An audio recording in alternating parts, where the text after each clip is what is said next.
Sur les liens du sang. J'en ai quand même parlé longuement. Parce que là où les liens du sang se situent, c'est dans le sang.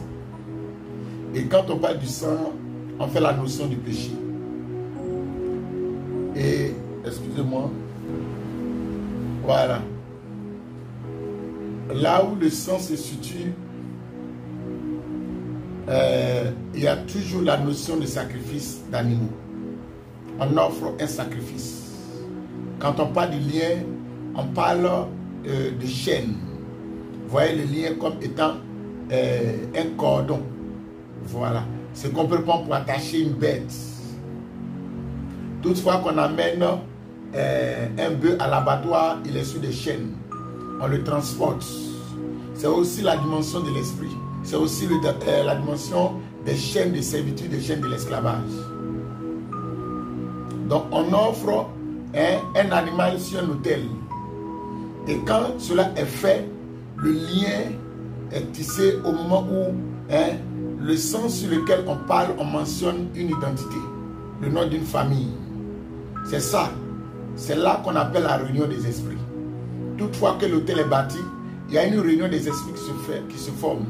Et chaque esprit s'identifie dans le nom d'une famille.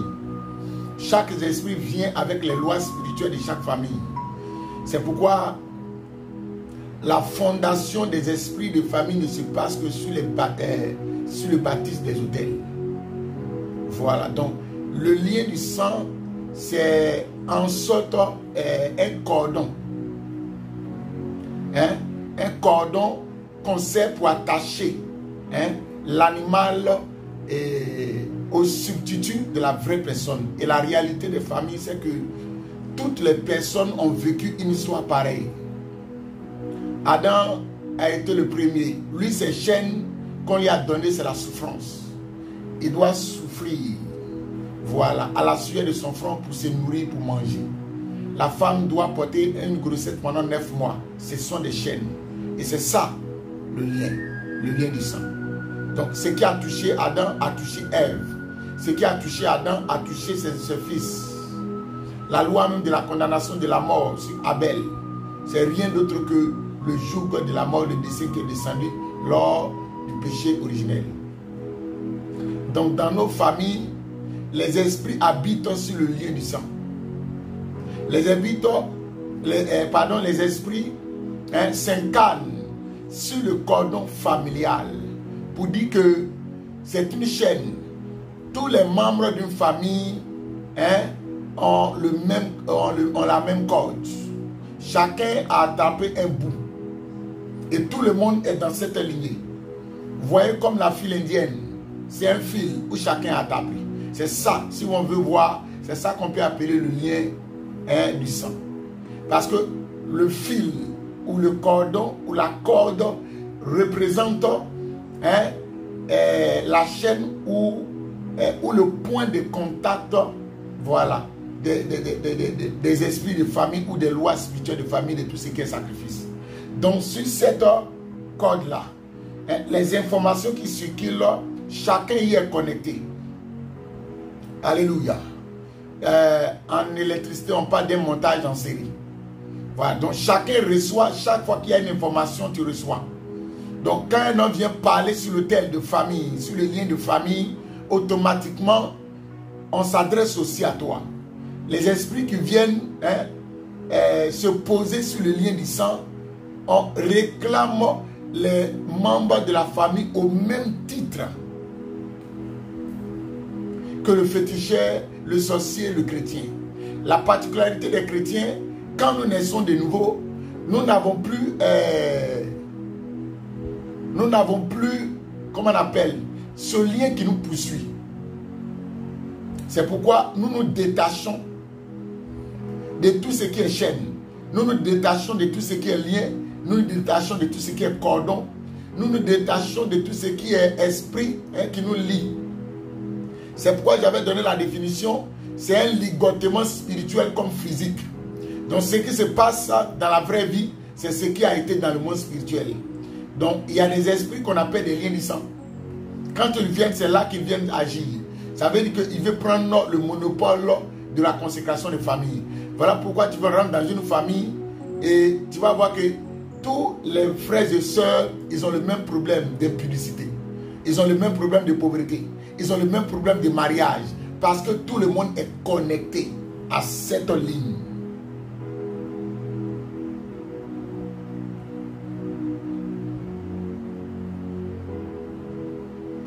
Est-ce que je parle à quelqu'un? Est-ce que je parle à quelqu'un? C'est ça. Voilà. Donc, les gens comprennent bien ce principe. C'est-à-dire que je peux prendre ce fil. C'est ça, le lien. C'est-à-dire que j'ai attrapé ici. Un autre attrape ici. Chacun attrape ici. On attrape ici. Est-ce qu'on n'est pas connecté? On est connecté. C'est ça le lien du sang. Donc, toutes les informations de la famille sont regroupées sur cette ligne. Donc, comme je suis connecté, si l'autre, il allait faire un sacrifice, le sang de la famille reçoit l'information, le sacrifice qu'il allait faire sur un autel. Donc, quand quelqu'un est spirituel, tu vas voir que dans une vision, Dieu peut te montrer qu'il y a un problème de réclamation au niveau du lien du sang. Parce qu'il y a un de tes frères ou un de tes cousins qui est allé voir un féticheur pour tisser un pacte. Alléluia. Donc c'est pourquoi on brise le joug de famille. C'est un joug. C'est là où les esprits viennent se reposer. C'est la consécration de tous les membres de famille. Que vous ayez le même sang. Vous avez été adopté. Quand tu intègres la famille, automatiquement la loi de l'adoption aussi s'imprègne des informations de consécration de chaque famille. Là où le problème se pose, c'est que il y a des fêtes générationnelles.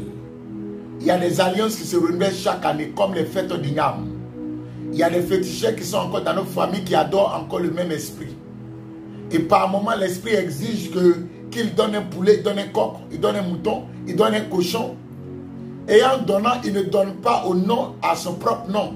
Même si c'est lui qui dit, moi je suis t'offrir. Mais il sait que le sacrifice qui est en train de descendre sur la terre est en train de parler au nom de sa famille biologique.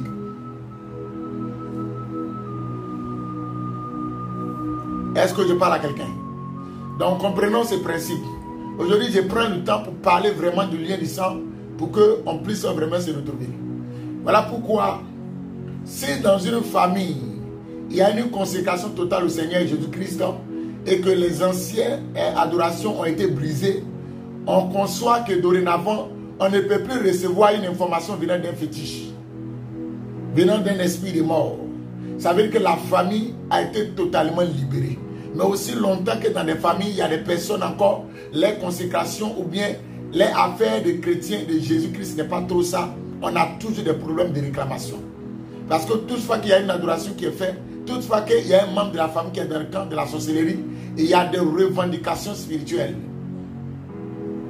Le lien du sang pose beaucoup de problèmes d'avancée. Là où tu es en train de fournir des efforts, les non-convertis de chaque famille posent problème. Parce qu'il devient comme un noyau groupé autour d'un seul homme. C'est pourquoi des consécrations de jeûne et de prière est capitale. Et surtout, la première position, c'est de passer par la délivrance. C'est quand on passe par la délivrance, quand on te voit que tu ressors du monde des ténèbres, on rachète, le Seigneur rachète ta vie, il rachète ton âme, et tu n'es plus concerné par le sang de famille. Aussi longtemps que cette loi des hôtels de famille parle sur toi, surtout ce que nous appelons le lien du sang, c'est le joug de famille qui se repose sur ta tête. Parce que tous les esprits se retournent contre toi. Et le combat encore devient violent. Voilà pourquoi par moment, certaines personnes, ils confessent le nom de Jésus-Christ. Mais le combat s'acharne sur eux. Voilà. J'ai été à Korogo, j'ai vu des mamans, des personnes qui sont venues me voir. L'histoire d'une maman vraiment qui m'a écœuré. Elle a vraiment accepté Jésus, qu'elle aime Jésus-Christ. Mais depuis qu'elle a accepté Jésus-Christ, sa vie a changé. Pas dans le bon ordre, mais dans le mauvais.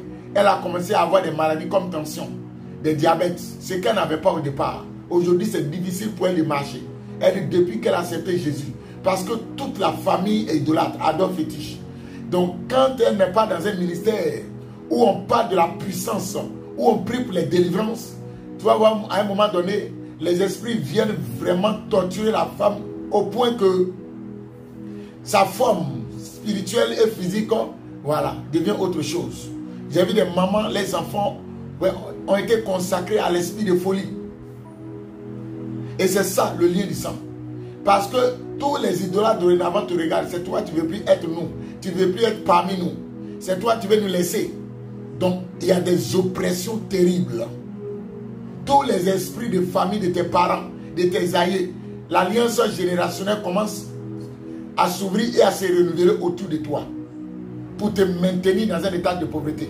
Il y a des personnes qui perdent ton emploi. C'est à cause du joug de famille.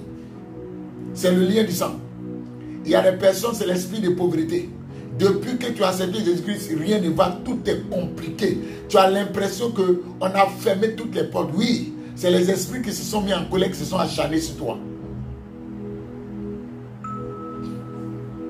Alléluia. C'est pourquoi vraiment, cherchez premièrement la délivrance. Cherchez premièrement le royaume des cieux. C'est le thème que la Bible donne. Mais moi, je dirais chercher premièrement la délivrance. Le royaume des cieux d'abord passe par la délivrance. Aucun démon dans un corps ne va monter au ciel. Si tu as un démon dans le corps, tu es recalé. Tu ne partiras pas au ciel. C'est pourquoi il est important qu'on parle même du principe de la robe sale. Celui qui est encore réclamé par les liens du sang, ta robe ne peut pas être pure. Cette robe-là ne peut jamais être pure.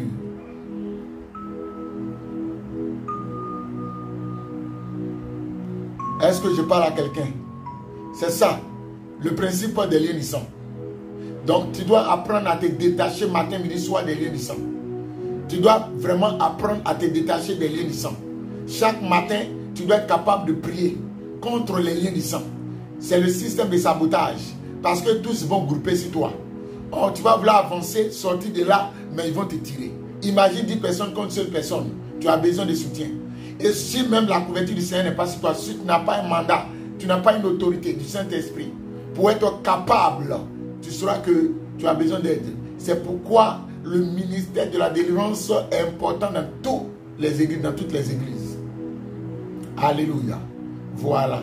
Donc aujourd'hui, il était important vraiment de faire la notion du lien du sang. C'est cette définition qu'il faut. Est-ce que j'ai parlé à quelqu'un?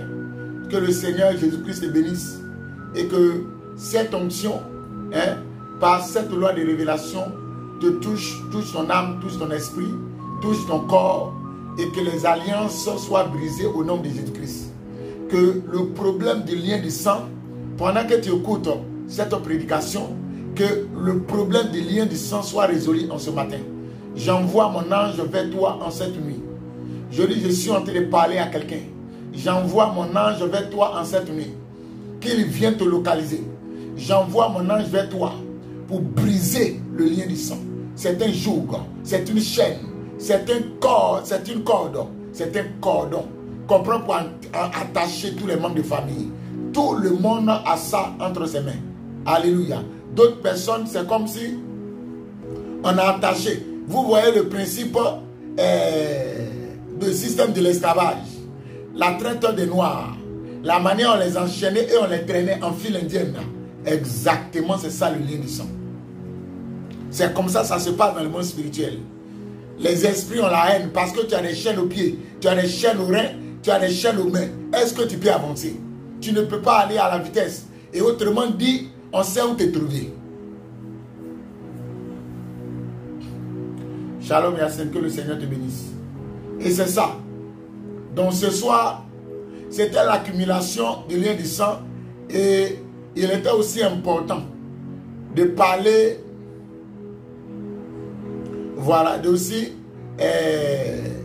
on avait déjà parlé du sang, mais les contenus du sang. C'est pourquoi les esprits savent que dans chaque famille, il y a celui qu'on appelle l'esprit de l'homme fort. Et sur l'esprit de l'homme fort repose le sacerdoce.